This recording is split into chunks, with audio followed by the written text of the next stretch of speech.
Bismillahirrahmanirrahim. Assalamualaikum warahmatullahi wabarakatuh. Perkenalkan, nama saya Elva Fitriana Wai dengan stambuk M1B1190014 kelas Ilmu Lingkungan A. Saya akan membawakan materi tentang pembangunan berkelanjutan.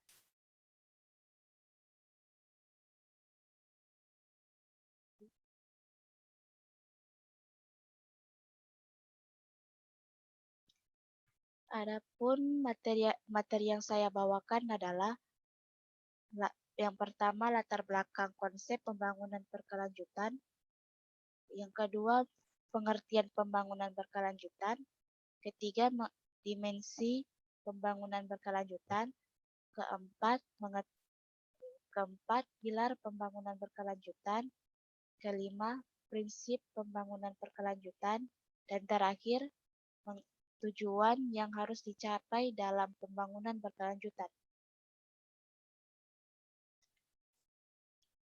Yang pertama adalah latar belakang konsep pembangunan berkelanjutan.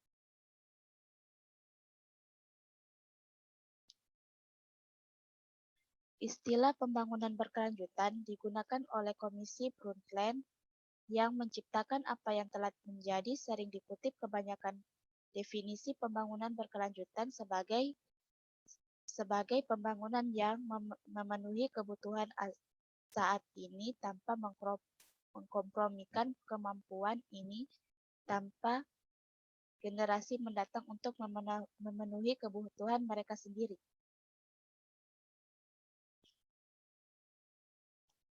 Konsep pembangunan berkelanjutan dikembangkan lebih jauh dalam KTT Bumi yang diselenggarakan di Rio de Janeiro pada tanggal 3-4 Juni 1992.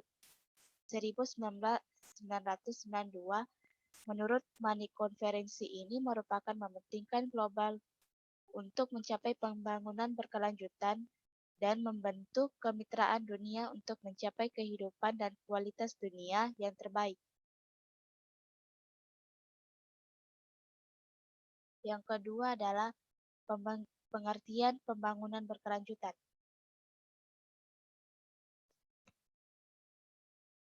Dalam laporan WACD, All Common Future ditemui sebuah rumusan tentang sustainable development yang artinya pembangunan yang mencukupi kebutuhan generasi sekarang tidak boleh mengurangi kemampuan generasi-generasi mendatang untuk memenuhi kebutuhan sendiri. Adapun menurut para ahli sebagai berikut, elemen saling mengungkapkan yang dimaksud dengan pembangunan berkelanjutan adalah suatu proses pembangunan yang mengoptimalkan manfaat dari sumber daya alam, sumber daya manusia dengan menyerasikan sumber daya alam dengan manusia dalam pembangunan.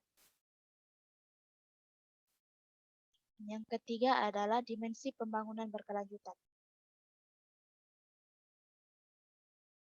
4 dimensi pembangunan berkelanjutan meliputi sebagai berikut. Yang pertama, intrageneratif dimension, merupakan dimensi yang memperhatikan generasi sekarang. Yang kedua, intrageneratif dimension, merupakan dimensi yang memperhatikan generasi yang berbeda. Yang ketiga, intra-frontier dimension, merupakan dimensi yang memperhatikan kepentingan wilayah itu sendiri.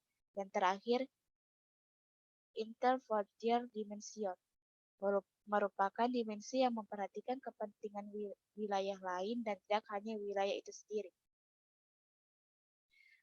Yang keempat adalah pilar pembangunan berkelanjutan. Pilar pembangunan berkelanjutan meliputi 3 sebagai berikut. Yang pertama, pilar ekonomi, yaitu pertumbuhan ekonomi, efisiensi, investasi, dan kemakmuran. Yang kedua adalah pilar ekologi, yaitu pelestarian sumber daya alam, lingkungan sehat, dan lingkungan nyaman. Yang terakhir, pilar sosial, yaitu keadilan sosial, pemerataan pembangunan, pemberdayaan, keterlibatan atau partisipasi, kesehatan, kenyamanan, dan kesejahteraan. Yang kelima adalah prinsip pembangunan berkelanjutan.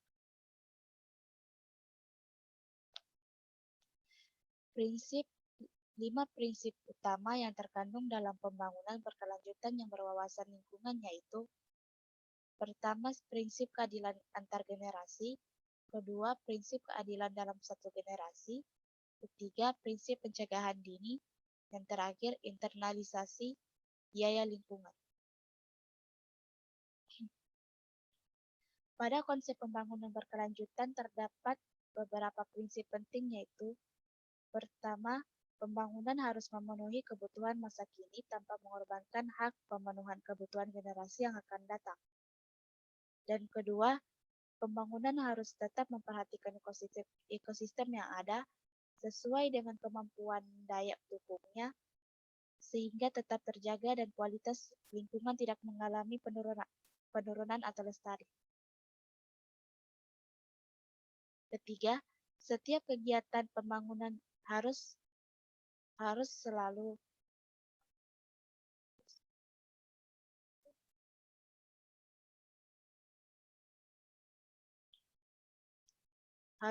mewujudkan kepentingan kelompok atau masyarakat lain dimanapun berada, serta mengindahkan keberadaan kehidupan sekarang maupun kehidupan masa yang akan datang. Dan terakhir, pembangunan berkelanjutan bertujuan untuk meningkatkan kualitas hidup manusia dalam segala aspek baik fisik, rohani, sosial budaya dalam jangka panjang dengan tidak merusak sumber daya alam yang ada, serta tidak melampaui kapasitas daya dukungnya. Materi yang terakhir yaitu tujuan pencapaian dalam pembangunan berkelanjutan. Secara ideal berkelanjutannya, pembangunan membutuhkan pencapaian tujuan. Yang pertama, keberlanjutan ekologis, yakni akan menjamin berkelanjutan eksistensi bumi. Kedua, keberlanjutan ekonomi. Dalam perspektif ini, pembangunan memiliki dua hal utama yakni berkelanjutan ekonomi makro dan ekonomi sektoral. Ketiga, keberlanjutan sosial budaya. Keempat, keberlanjutan politik. Dan terakhir, keberlanjutan pertahanan dan keamanan. Demikian dari saya, lebih dan kurangnya mohon dimaafkan. Saya akhiri dengan ucapan wabillahi taufiq wal hidayah. Wassalamualaikum warahmatullahi wabarakatuh.